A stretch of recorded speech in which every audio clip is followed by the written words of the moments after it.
আজি 4th চেমৰ শেষৰটো এক্সাম। ইয়াৰ পিছত 2 মাহৰ বন্ধ। ভাবিয়েই ভাল লাগিছিল।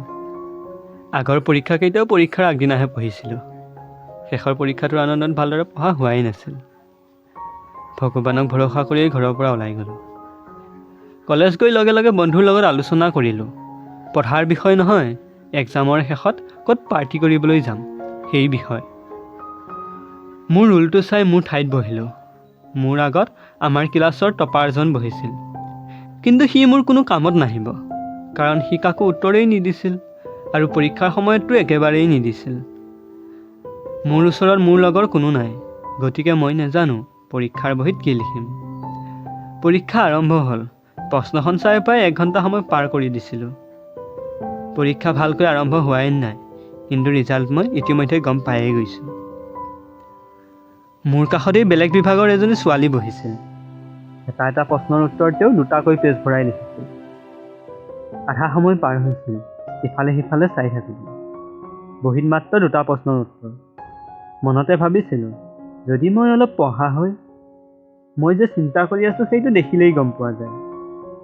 কাষত বহা ছোৱালীজনীয়ে মোক সুধিলে, কি হ'ল, তুমি তেতিয়াৰ পৰা একো লিখা নাই যে, এনেদৰে বহি আছা?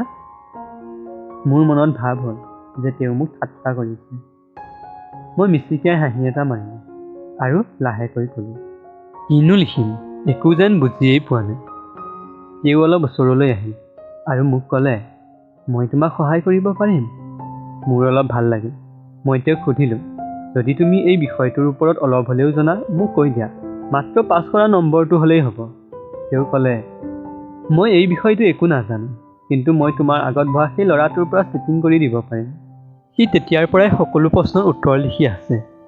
মই ক'লোঁ, সি আমাৰ ক্লাছৰ টপাৰ হয়, আৰম্ভণিৰ পৰাই। তেওঁ ক'লে, এই ল'ৰাজনে এনেদৰে এনচাৰ লিখিছে যে মই তেওঁ সকলোবোৰ এনচাৰ দেখি আছোঁ। গতিকে মই কওঁ, আৰু তুমি লিখি যোৱা। মই তেওঁলৈ চালোঁ আৰু ক'লোঁ, কিন্তু তোমাৰ লিখা?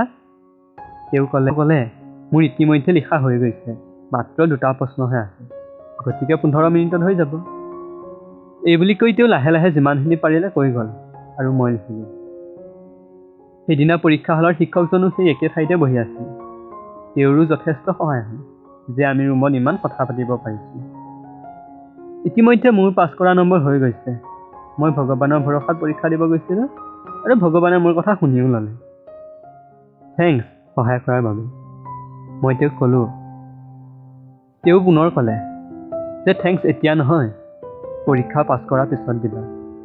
মই ক'লোঁ, কিন্তু ৰিজাল্টটো 2 মাহৰ পিছতহে দিব, এতিয়া কেনেকৈ ক'ম? তেওঁ একো নোকোৱাকৈ মোৰ প্ৰশ্নখন ল'লে আৰু তাত কিবা এটা লিখি মোক দিলে। তেওঁ ক'লে, এইটো মোৰ নম্বৰ, ত' প্ৰব্লেম ছল্ভ। নাম্বাৰটো পোৱাত মই কি কৰিম ভাবিয়েই নাপালোঁ। এই ছোৱালীজনীৰ লগত আজি মই প্ৰথম কথা পাতিছোঁ আৰু প্ৰথমবাৰতেই মোবাইল নম্বৰ। মই মিচিকিয়াই হাঁহিছিলোঁ। আৰে এয়া কি, আমি ইমানবোৰ কথা পাতিলোঁ, কিন্তু এতিয়ালৈ নামটোতো সোধা হোৱাই নাই। মই তেওঁলৈ চাই প্ৰশ্ন কৰিবলৈ দেখিলোঁ তাই নিজৰ প্ৰশ্ন লিখাত ব্যস্ত হৈ পৰিল। শিক্ষকজনেও মোক ক'লে, তৃতীয় বেঞ্চ তোমাৰ হ'লনে? মই ক'লোঁ, হয় ছাৰ হ'ল। সেইকাৰণে ইমান হাঁহি আছা ন? পেপাৰ হ'ল যদি যোৱা, বেলেগক কিয় ডিষ্টাৰ্ব দিছা? সেই সময়তে ৰুমৰ বাহিৰত মোৰ লগৰ কেইজন গোট খালে। মোৰো মনত পৰিল, আজিতো মই সকলোকে আধা ঘণ্টাৰ আগত আহিব কৈছিলোঁ। মই বহীখন জমা দিলোঁ আৰু ক্লাছৰ পৰা বাহিৰলৈ গ'লোঁ। কেণ্টিনতে বহি গোটেইকেইটা আলোচনা কৰিলোঁ যে ক'ত যোৱা হয়। তেতিয়ালৈ ৰুমৰ পৰা সকলো ছাত্ৰ ছাত্ৰীৰ পৰীক্ষা শেষ কৰি ওলাই আহিল।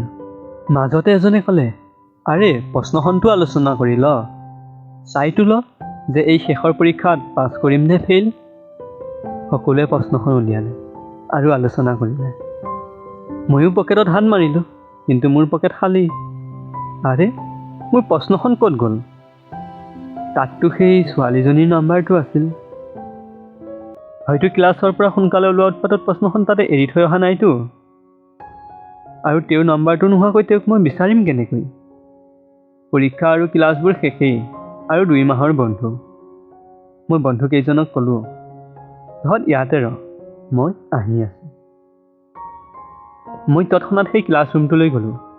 সকলো ঠাইতে বিচাৰিলোঁ, বহুত বিচাৰিলোঁ নাই ক'তো নেপালোঁ। মই নিজক নিজেই অনুভৱ কৰিলোঁ যে মই কিমান গুৰুত্বহীন। এখন প্ৰশ্ন কাকতো মই ভালদৰে সামৰিব নোৱাৰিলোঁ। আজিহে এনেকুৱা হ'ব লাগেনে? তেওঁৰ নামো নেজানো, তেওঁ কোনটো বিভাগৰ সেইটোও নেজানো। কলেজত বাৰু লগ পাম, কিন্তু 2 মাহৰ পিছত। এইবোৰ ভাবি শেষত তলমূৰ কৰি উভতিয়ে আহিম।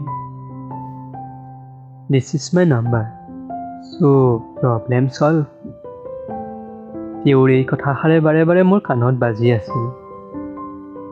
যি কি নহওক, তোমাকতো বিচাৰি উলিয়ামেই মই, অলপ দেৰিয়েই হওক লাগিলে। মাত্ৰ মোক মনত ৰাখিবা তুমি, আৰু তুমি কোৱা সেই কথাখিনি।